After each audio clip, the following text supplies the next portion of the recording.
Hello folks, Denobi2 here. On this episode, we're going to be talking about home power stations and how I messed up by buying the Segway Power Station.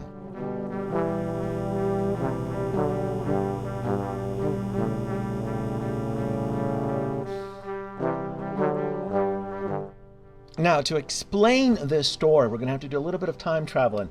Back in 2021, I ended up buying the EcoFlow Delta Max.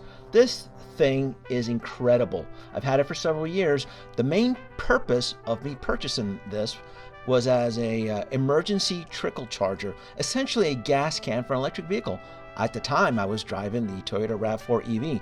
I owned it for 8 years, and when you have an electric vehicle for that amount of time, the battery tends to degrade. It's perfectly normal, but having that Delta Flow Max, having it and using it as a trickle charger, it was a lifesaver. I can't tell you how many times I'd go out hiking and explore nature and I would plug it in. Now, the Delta Flow Max wasn't designed to top off the EV, but it was essentially keep the battery warm while I'm away hiking doing my adventures.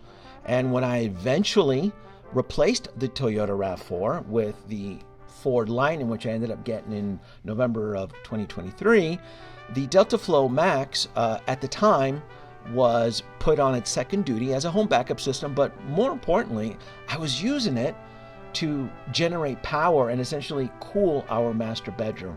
You see, this Delta Flow Max, I had it wired up to our window unit here. Well, it's not so much of a window unit, it's more of a portable AC unit. But it was free power. I had these two 400 kilowatt solar panel industrial panels that I essentially jimmy rigged, connected it to the Delta Flow Max right through the window, and the Delta Flow Max would essentially capture all that solar energy and pump it into a portable AC unit, which is fantastic. That means I don't have to run my HVAC as hard if I have this little guy helping me out. And when the Delta Flow Max was not being used to cool our master bedroom, I would take it on my journeys with the Ford F-150. Anytime I'd go hiking, camping, or when I traveled to Texas early in this year to go experience that solar eclipse, the Delta Flow Max was used to power my electric blanket. When I'd sleep in the back of the truck, the electric blanket was just phenomenal. And as I'm charging it, or I believe I stayed at a hotel, I would take that unit to the hotel, charge it up. Now, the Delta Flow Max is a 2 kilowatt battery. I needed a little bit more power because I had grand ideas.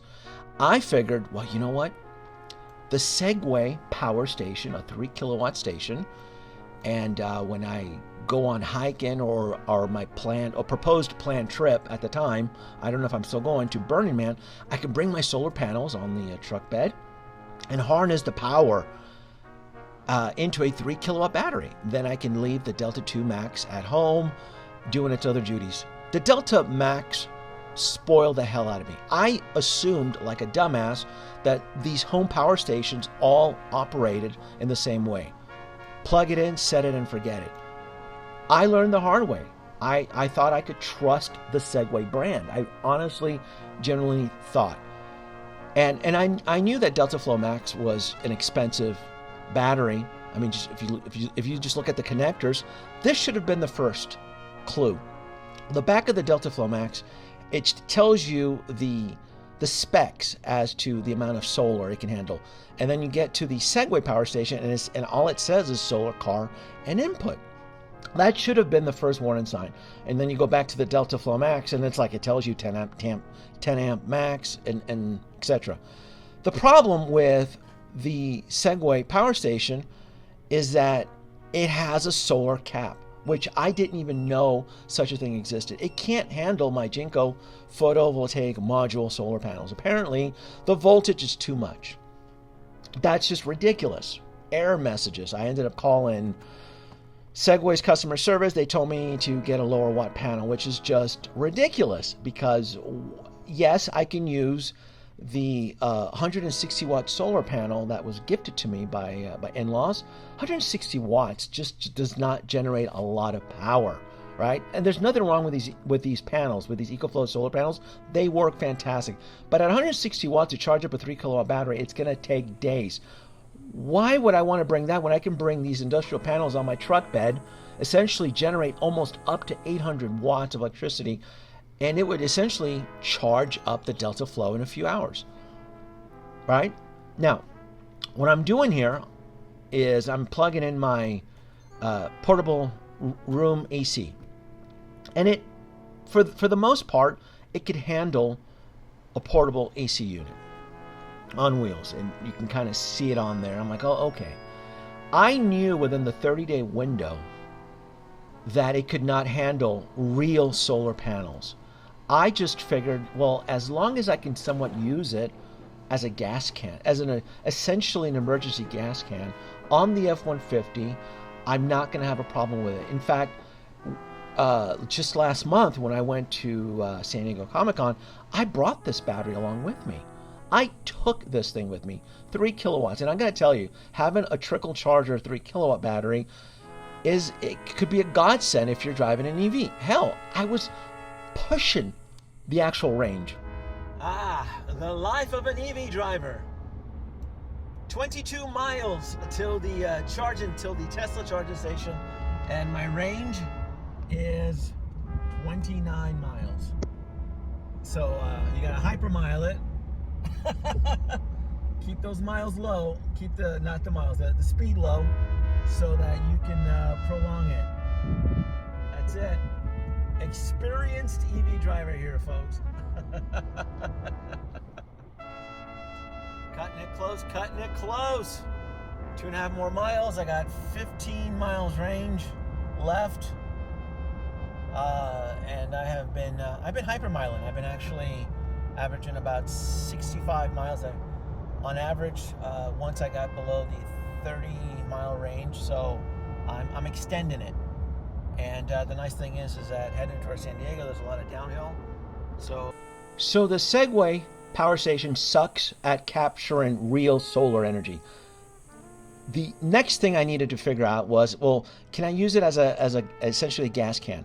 The Delta Max here can be used as a trickle charger. This is what I used to use when I had the Toyota RAV4. Again, when it's super cold outside, to have a trickle charger keeping that battery warm absolutely helps extend the range of your battery. It's not the idea of topping off the vehicle. It's essentially keeping the battery warm and under extreme temperatures. It works. It's common knowledge.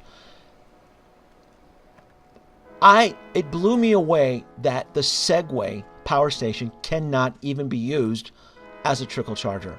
I had this thing with me on San Diego. I was pushing my EV's range limit, knowing that I at least had a backup. At least I had a 3 kilowatt, because a 3 kilowatt battery on my Ford F-150 on a good day may get me anywhere between 5 to 6 miles range. But again, it's not so much of charging the truck, it's that those extra miles can carry you to the next charge station. They can, under cold weathers, it can help keep the battery warm. But this thing sucks. It sucks because A, I can't use it with real solar panels, and then B, I can't use this Segway Power Station as a trickle charger, as essentially an electric gas can for emergencies or camp. I wouldn't take this camping. I don't even know if this thing could even handle an actual electric blanket. I have been weeks dealing with the Segway customer service. They are not good. They spend days responding to me. Going on their website, it says powerful AC output of 2200 watts. I thought it could handle it.